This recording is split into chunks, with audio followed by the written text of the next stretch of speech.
ಪಹಲ್ಗಾಂವ್ ಕಗ್ಗೊಲೆಗಳ ಬಳಿಕ ಜಮ್ಮು ಮತ್ತು ಕಾಶ್ಮೀರದಿಂದ ಇದ್ದ ಬಂದ ಪ್ರವಾಸಿಗರೆಲ್ಲ ಮೂಟೆ ಕಟ್ಟಿದ್ದಾರೆ.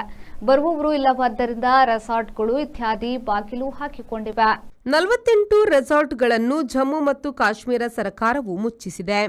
ಸರ್ಕಾರದ ಪ್ರವಾಸಿ ತಾಣಗಳು ಹಾಗೂ ಹಲವು ಅಂಗಡಿ ಮುಗ್ಗಟ್ಟುಗಳು ಕೂಡ ಬಂದ್ ಆಗಿವೆ. 6ಕ್ಕೂ ಹೆಚ್ಚು ಪ್ರವಾಸಿ ನೆಲೆಗಳು ಮುಚ್ಚುಗಡೆಯಾಗಿವೆ. ಪ್ರವಾಸಿಗಳಿಂದ ತುಂಬಿರುತ್ತಿದ್ದ ಇವೆಲ್ಲ ಈಗ ಬಣಗುಟ್ಟುತ್ತಿವೆ. ದೂದ್ ಪತ್ರಿ, ಅನಂತನಾಗ್, ಬಡ್ಗಾಂವ್ ಮಾದರಿಯ ಸ್ಥಳಗಳು ಕೂಡ ಬಹುತೇಕ ಮುಚ್ಚಿವೆ. ಪ್ರವಾಸೋದ್ಯಮವು ಸಾಕಷ್ಟು ಸ್ಥಳೀಯರ ಜೀವನ ನಿರ್ವಹಣೆಯ ದಾರಿಯಾಗಿತ್ತು. ಈಗ ಅವರೆಲ್ಲ ತಲೆಗೆ ಕೈಹೊತ್ತು ಕುಳಿತಿದ್ದಾರೆ. ಹಣ ಬರುತ್ತಿಲ್ಲ ಅಷ್ಟೇ ಅಲ್ಲ, ಮುಂದಿನ ಪ್ರವಾಸಕ್ಕೆ ಟಿಕೆಟ್ ಕಾದಿರಿಸಿದವರು ಕೂಡ ಅದನ್ನೆಲ್ಲ ರದ್ದುಪಡಿಸಿರುವುದು ತಿಳಿದುಬಂದಿದೆ. ಪಹಲ್ಗಾಂವ್ ಮಾದರಿಯ ಸ್ಥಳಗಳು ಜನಭರಿತವಾಗಿದ್ದುದು ಈಗ ಮಸಣದಂತೆ ಕಾಣಿಸುತ್ತಿದೆ. 2 ದಶಕಗಳ ಬಳಿಕ ಬಹುಸಂಖ್ಯೆಯಲ್ಲಿ ಜನರು ಬೀದಿಗಿಳಿದು ಕಗ್ಗೊಲೆಗಳ ವಿರುದ್ಧ ಪ್ರತಿಭಟಿಸಿರುವುದು ಸ್ವಾಗತಾರ್ಹ ಸಂಗತಿ ಎಂದು ಮುಖ್ಯಮಂತ್ರಿ ಒಮರ್ ಅಬ್ದುಲ್ಲಾ ಹೇಳಿದ್ದಾರೆ.